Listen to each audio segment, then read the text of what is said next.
రాష్ట్రంలో గుణాత్మక విప్లవాత్మక మార్పులు రావడానికి కారణం ప్రస్తుత రాష్ట్ర ప్రభుత్వమేనని మంత్రి హరీష్ రావు స్పష్టం చేశారు. గత ప్రభుత్వాలు వైద్య రంగాన్ని నిర్వీర్యం చేస్తే సీఎం కేసీఆర్ వైద్య రంగాన్ని పటిష్టం చేశారన్నారు.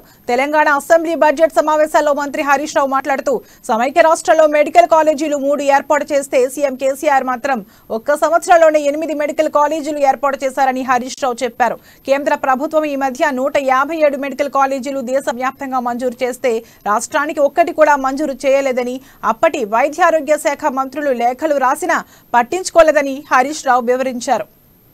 మెడికల్ కాలేజీలు ఏర్పాటు చేసి ఒక చరిత్రను సృష్టించినటువంటి ప్రభుత్వం అధ్యక్ష ఆ రోజుల్లో పిల్లలు పాపం ఎంబీబీఎస్ చదవాలంటే అవకాశం లేక ఉక్రెయిన్కు, చైనాకు, రష్యాకు, ఫిలిప్పైన్కు పోయి వ్యయ ప్రయాసాలకు లోనైపోయి ఎన్ని కష్టాలు పడ్డారో పిల్లలు. ఆ కష్టాలకు కారణం ఎవరు అధ్యక్ష?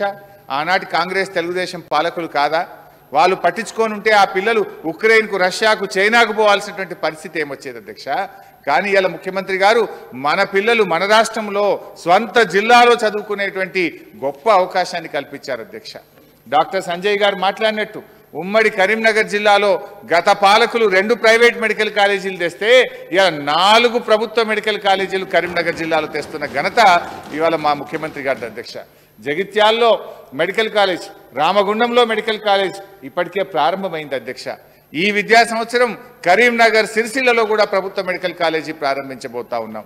ఇట్లా వరంగల్ జిల్లాలో 5 ప్రభుత్వ మెడికల్ కాలేజీలు రాబోతా ఉన్నాయి.